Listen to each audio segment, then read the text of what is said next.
Мақсат айқын болу керек. Шетелде оқимын деген мақсатпен, сол елдегі, сол мектептің, сол мамандығын оқимын деген мақсат екі бөлек. Бай боламын деген мақсаттан, ай сайын 50 000 теңге жинаймын деген мақсат әлде қайда шынайы. Кітап көзі жұмыққа арзан, көз ашыққа маржан. Ақша, қаражат жайлы оқыған кітаптарымның арасындағы ең қарапайым, өзім үшін ең пайдалысы осыдан 100 жыл бұрын жазылған Вавилондағы ең бай адам кітабы. Құлақ түрген әр жанның ой өрісінің кеңеюіне тамшыдай үлес болсын деп, осы кітапты оқығанымнан тоқығанымды сіздерге айтып берейін. Вавилондағы ең бай адам. Джордж Самуэль Клейсон. Күндердің бір күні Вавилон қаласының тұрғыны Бансыр есімді шебер былай ойлайды: тым бай еңбек етсем де, неге мен бай бола алмаймын? Осы сұраққа басы қатқан Бансыр достарымен бірге Вавилон қаласының ең бай адамына келумен оқиға басталады.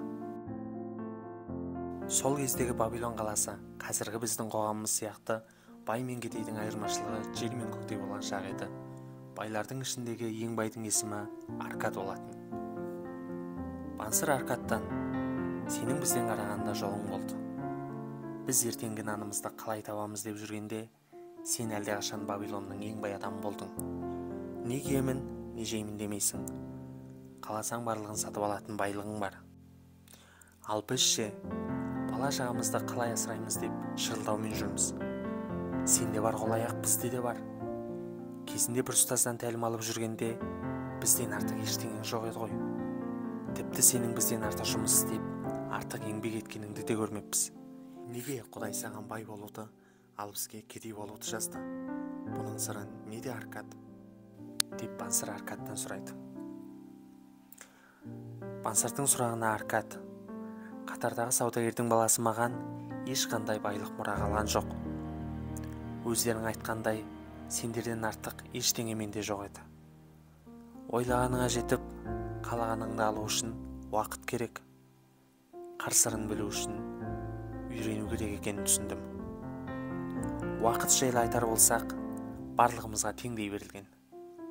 Бірақ сендер сол алтын уақытта аңғармай өткізіп алғансыңдар. Ал қазір өздеріңе қарап көріңдерші. Жақсы жар, бала шағаларыңнан басқа нелерің бар? Ал білім жайында айтатын болсақ, ұстазымыз бізге адам екі жолмен білімді болады деп айтқан еді. Біріншісі оқып, зерттеп білу, ал екіншісі білмеймін дегенді түсіну. Сондықтан мен кемелденудің жолын іздеп, сол жолды тапқан сәттен өзіме қағида қыламын деп уәде берген едім. Байлық іздеп сапарға шыққан екенсің, тапқан әр табысыңның бір бөлігін сақтап үйренуден бері басталса керек. Өткен айда қанша таптың? Жылдық табыстарыңды есептеп көрдіңдер ме? Аңқаусыңдар-ау.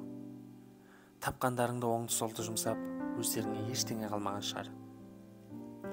Өзге үшін қызмет етіп жүргендеріңді байқамайсыңдар ма? Еткен еңбек, төккен терлерінің нәтижесі шын мәнінде бастықтарының қалтасына ақша болып ағылады. Бейнетін сен көріп, зейнетін өзге біреу көреді. Тапқан табысыңның тек 10-1 жинай берсең, 10 жылдан кейін қанша болады? Бұл жайлы ойлап көрдің бе? Байлық деген кішкентай тұқымнан бастап өскен жеміс ағашымен бірдей түсінік. Ерте ексең, ерте жемісін аласың. Қаншалықты суарып баптағаныңа байланысты, соншалықты жеміс ағашының көлеңкесінде жатып, рахаттанатын уақыттың жақын болады. Осылай Аркад Бансырдың сұрағына біртіндеп жауап бере бастайды. Және де өзінің өмірден үйренген байлық жайлы 7 кеңесін береді. Бірінші кеңес: табысыңның 10-1 сақта. Не бар осыма десеңіз, осыны да істей алмаған адам ешқашан бай бола алмайды. Егер де кез келген байдан қалай бай болу керек деп сұрасаңыз, алдымен қалай тапқан табысыңды сақтау жайлы айтатыны сөзсіз. 300 000 жалақысының барлығын жұмсап бітіретін адамның жалақысы 3 миллион болып өссе де, барлығын жұмсап бітіреді. Шын мәнінде тапқан табысының 10-1 сақтай алатын адам өте сирек. Бастапқы жұмсаған 9 тиынның сол күні керекке жараса, соңында қалдырған 1 тиынның болашақта керек болады. осынша қарапайым зат па деп ойласаңыз, иә. Бірақ сіз осы қарапайым тәсілді бүгінге дейін керектеніп көрдіңіз бе? Шындық деген әрқашан қарапайым болады. Аркад сөзінде сен бұл өмірден нені қалайсың? Жеп таусатын астағам, тозып бітетін киім-кешекті ме? Күн сайынғы кішкентай қалауыңды орындау үшін өмір сүрмейтін шығарсың? Немесе сауда-саттық, болашағыңа керек кепілдікті ме? Бұл сұрақты сіз де өзіңізден сұрап көріңіз. Шығыныңды тиімді. Аркадқа келген адамдардың табысы әртүрлі болса да, олардың барлығының қалтасы таяз болды. Аркад оларға былай дейді: сендердің маңызды деп көретін шығындарың белгілі бір шектеу қоймасаңдар, табыстарың көбейген сайын шығындарың бірге көбейетін болады. Маңызды шығынды көрсеғзарлық сезімдеріңмен шатастырмаңдар. Ойлаған сомама жетіп, қанағаттанамын деп ойласаңдар, қателесесіңдер. Бүгінге дейін дүниенің түбіне жеткен ешкім жоқ. Әлемнің бар дәмдісін татқың келіп, жылтырақтың бәрін үстіңе елгің келіп тұратын көрсеғзарлықтарыңды тия алсаңдар, кейбір керек емес шығыннан сақтана аласыңдар. Естеріңде сақтаңдар, жұмсаған әрбір тиынның өзінің құнына жететіндей болсын. Байқап қарасақ, жалақым өсті, соңғы шыққан айфон алам. Сәл жетпей тұр екен, кредит ала салайын. Дәл осындай үрдіс болған жаман әдет көбімізде бар екен ақиқат. Жастық шақ қайта келмейді. Елден қалмайын, өзімнен аямайын деген ойлар әрине келеді. Бірақ болашақтағы жоспарыңызды орындағыңыз келсе, маңдай термен тапқан табысыңызды неге жұмсап жатқаныңызды бақылағаныңыз жөн. Табыс көзін көбейді. Аркад сөзінде нағыз байлық әмияныңдағы ақша емес, өзің тапқан кәсіп көзі, қалтаңа үздіксіз ағылатын табыс жолы. Жұмыс істесең де, саяхаттап жүрсең де, тіпті ұйықтап жатсаң да үздіксіз қалтаңа кіріп тұратын табыс көзі. Аркад өзін мысалға алып, мен өзімнің тырнаштап жиған қаражатымды Аккар есімді дарханға қарыздайтынмын. Аккар ай сайын қола сатып алып, қоладан жасаған бұйымын сатып бітісімен менен алған ақшасын үстемесімен қосып қайтарып беретін.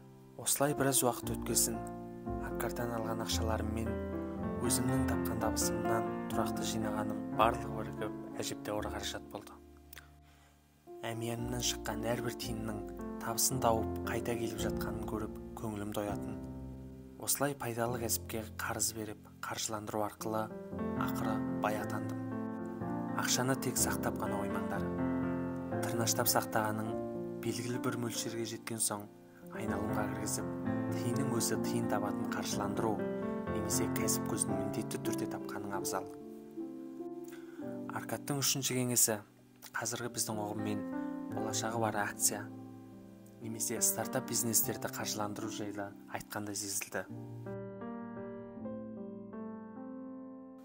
Өзімдікі деп айтатындай қаражат тапқан соң, көп адам оңай жолмен ақшасын еселеуді ойлап, әртүрлі болатын болмайтын жолдарды қызықтап бастайды.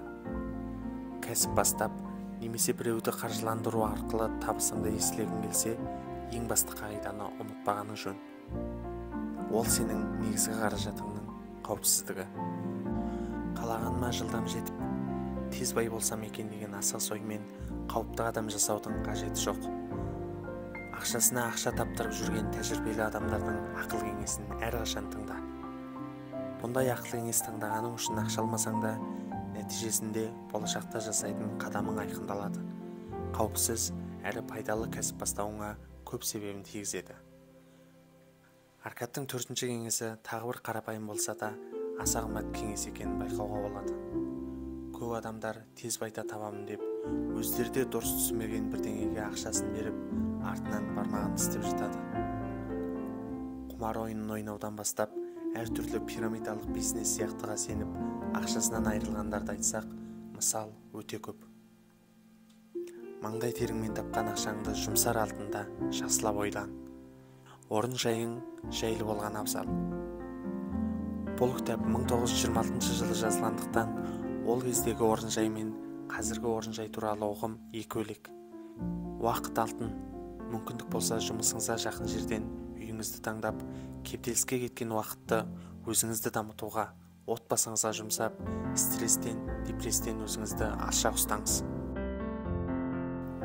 Болашағыңның кепілдігі.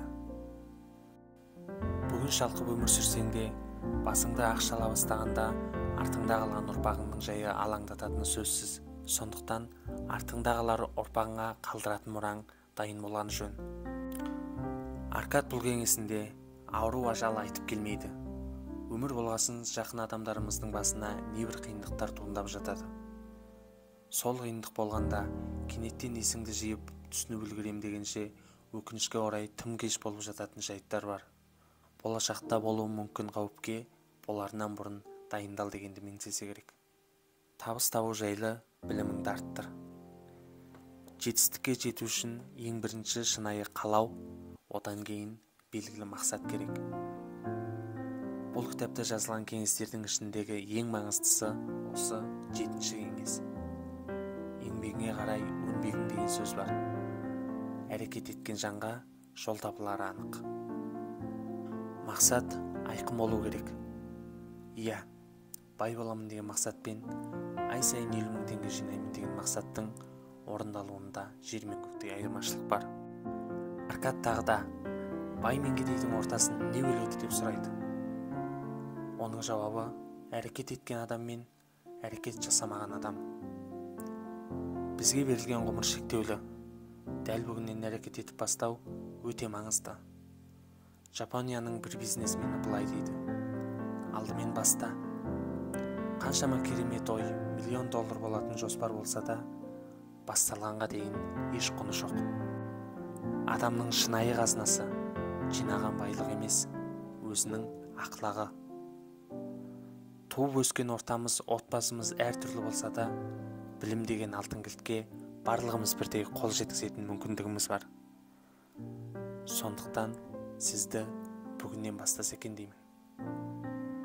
Бұл кітапты қысқаша түйіндесек, бірінші, табысыңның 1/10 сақтап дағдылан. Сақтаған қаражатыңды орынсыз жұмсама. Болашақта жақсы нәтиже әкелетін дүниені қаржыландыр. Өзгерісті ертеңнен емес, бүгіннен баста. Бейнежазбамның соңында сіздерден кішкентай нәрсе өтінейін. Кітапхана атты осы каналыма жазылып, астына өз пікірлеріңізді қалдырсаңыздар, мен үшін тағы бір осындай контент жасауға үлкен шабыт болар еді. Және де қызықтап жүрген басқа кітаптарыңыз болса, міндетті түрде астына жазып қалдыруды ұмытпаңыздар. Соңына дейін бірге болғандарыңызға рахмет.